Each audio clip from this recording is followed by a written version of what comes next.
Vamos então resolver mais um exercício do nosso livro Halliday. O exercício é o problema 58 do 19º capítulo, 10ª edição, segundo volume do Halliday.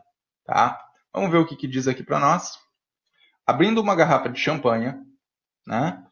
Em uma garrafa de champanhe, o bolsão de gás, dióxido de carbono, principalmente, né, que fica entre o líquido e a rolha, está a uma pressão inicial de 5 atm. Quando a rolha é removida da garrafa, o gás sofre uma expansão adiabática, tá? Até que a pressão se torne igual à pressão ambiente, de 1 atm. Suponha que a razão entre os calores específicos molares é 4/3. Se a temperatura inicial do gás é 5 graus Celsius, qual é a temperatura do gás ao fim da expansão adiabática? Então, ele quer saber a nossa temperatura final, tá certo? O que nós temos aqui para levar em consideração, então? Primeiro que ele me deu a pressão inicial. Qual era a pressão inicial do gás? 5,00 atm. Segundo, que ele vai me dar a pressão final, porque ele quer o quê? Ele diz, olha, quando tu abrir a rolha, né, aquele gás vai ficar submetido à pressão ambiente e essa passará, então, a ser a nova pressão dele, 1,00 atm. Eu tenho a temperatura inicial do gás. Quanto é que é a temperatura inicial? 5 graus Celsius. E ele quer saber justamente essa temperatura final, sendo que daqui para cá nós temos o quê? Nós temos um processo que ocorre de maneira adiabática. Esse processo termodinâmico, então, ele ocorre tão rapidamente que não há trocas de calor, tá certo? Bom, o que mais que ele me deu de dados? Ele me disse que o nosso lambda, o nosso gama, era equivalente ao quê? A 4/3. Embora ele tenha dito que o gás era diatômico, né? Ele está me dando aqui um valor para o gama. Até aí, tudo certo. O que eu preciso fazer? Eu preciso encontrar uma equação para trabalhar com isso. Por quê? Porque eu tenho duas equações, mas as duas equações que eu construí até então não falam diretamente entre pressão e temperatura. A primeira dela me dizia que P0 V0 na gama é igual a P V na gama. E a segunda o quê? Que T0 V0 na gama menos 1 é igual a T V na gama menos 1. Ok? Então, elas não relacionam diretamente pressão e temperatura. Vamos encontrar isso. Mas, antes disso, percebi aqui, né, que a gente tem que lembrar de algo. Temperatura a gente não vai trabalhar em graus Celsius, né? Qual que vai ser o valor da temperatura, então, aqui? 5 mais 273, 278 kelvins, tá certo? Bom, vamos brincar com esta equação aqui. Lembrando sempre o quê? Lembrando sempre que a equação de um gás ideal segue valendo em qualquer uma dessas análises. Tá? O que eu sei sobre a pressão inicial? Eu sei que pressão inicial vezes o volume inicial é igual ao número de mols que multiplica o R vezes quem? Vezes o nosso T0. Então, quer dizer que a minha pressão inicial nada mais, nada menos é do que nRT0 sobre quem? Sobre o meu V0. Ok? Ele está me dando elementos aqui. Opa, mas parei. Eu quero isso daqui em função de P0 e não de V0.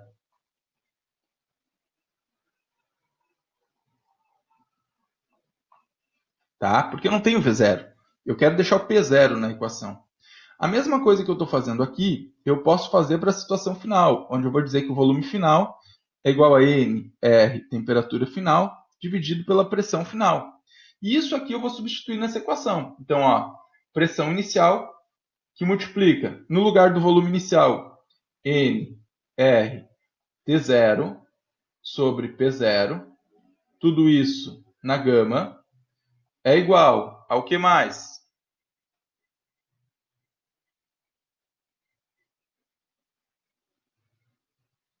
O professor Bocó de vocês fez um...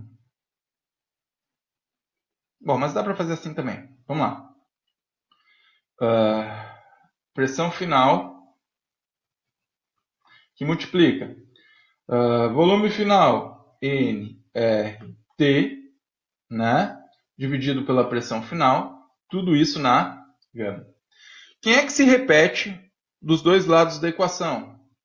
Número de mols e a constante dos gases. Já posso tirar ela daqui, né? O que eu tenho, né, preciso levar em conta aqui? Eu tenho o seguinte, eu quero a temperatura final, né? O que eu quero está lá. Ó. Eu tenho o seguinte, eu tenho que P0, tá?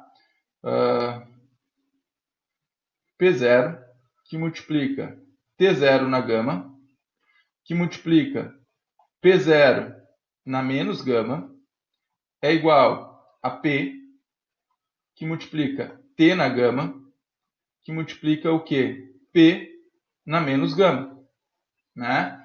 Então, eu tenho o seguinte, esse aqui é a mesma coisa que fosse P0 na 1, P na 1, eu tenho que P0 na menos gama mais 1, que multiplica T0 na gama, dividido por P na menos gama mais 1, é igual a T elevado na gama. Ok? Tranquilo até aqui? Vamos substituir alguns valores aqui, mas vamos lembrar o quê? Tá? Vamos lembrar o seguinte,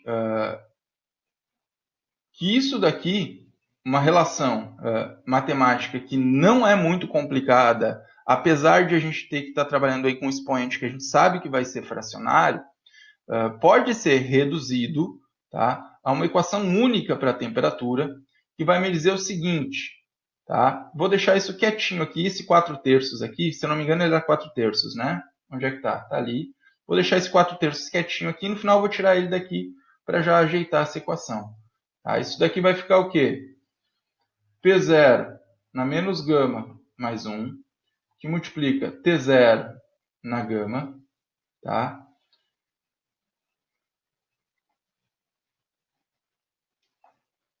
Na gama, que multiplica P na menos gama menos 1.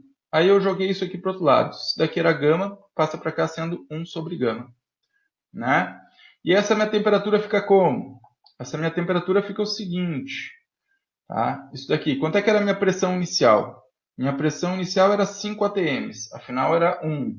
Então, 5 que multiplica menos... Quanto é que é menos gama? Menos 4/3 mais 1 dá quanto, pessoal? Isso daqui dá... Isso aqui é a mesma coisa que 3/3, né? Isso daqui dá menos 1/3. Então, 5 na menos 1/3, que multiplica temperatura inicial. Quanto é que era? 278 Kelvin. 278 na 4/3, ok? Dividido, tá? Quanto é que é o nosso P ali? O nosso Pzinho ali, nossa pressão final era de 1 atm. 1 atm, que multiplica menos 4/3 mais 1, dá menos 1/3. Aquilo dali é a mesma coisa que se fosse uma raiz quadrada. Uma raiz quadrada não, né? No caso aqui, como é 4/3, eu vou elevar aqui dentro ao cubo, e aqui eu vou tirar uma raiz quarta. Tá certo? Quando vocês colocarem isso daqui na equação, o que vocês vão ter? Vocês vão ter uma temperatura de 186 Kelvin. 186 Kelvin equivale a quanto? A menos 87 graus Celsius. Então, quer dizer que aquele vapor de dióxido de carbono que sai de dentro da garrafa, como ocorre um processo adiabático muito rápido, né, e o volume está aumentando, o que ocorre com a temperatura? Ele diminui bruscamente. E nesse processo onde ele se resfria, esse vapor o quê? Ele acaba condensando as gotículas de ar que tem no entorno da garrafa e vocês conseguem observar aquela névoazinha branca, né? Este é o princípio que ocorre, então, com uma garrafa de champanhe quando ele é aberto, tá certo? Então, olha só, neste momento, eu acabei fazendo por este caminho aqui. Este caminho aqui não é o caminho que eu escolhi anteriormente, antes de resolver esse exercício e começar esse vídeo para vocês. Tá? Antes de começar esse vídeo, eu tinha feito por este daqui. Então, não existe um único caminho para se resolver isso. Eu percebo, sempre que eu resolvo esse tipo de questão em sala de aula, que as maiores dificuldades estão em trabalhar com esses expoentes, né? Embora, se vocês levam ele da maneira correta, né, e carregando com vocês muitas vezes as próprias variáveis, ele acaba não sendo tão difíceis. Lembra sempre que esse 1 sobre gama que a gente tem aqui seria o quê? 1 dividido por 4/3, né? Então, isso daqui nada mais nada menos é do que 3/4. E quando eu penso um valor qualquer elevado na 3/4, tá? O que eu tenho aqui? Isso daqui é uma raiz, tá? E isso daqui é um expoente. Então, isso daqui é a mesma coisa que c ao cubo, né? Que multiplica uma raiz com o expoente 4, tá? Que é mais ou menos o que a gente fez aqui nesse momento, tá? Por hoje era isso. Espero ter conseguido ajudar vocês, tá? O exercício é relativamente fácil, mas matematicamente ele exige que vocês dominem, né, essa parte dos expoentes. Mais um abraço, até a próxima questão.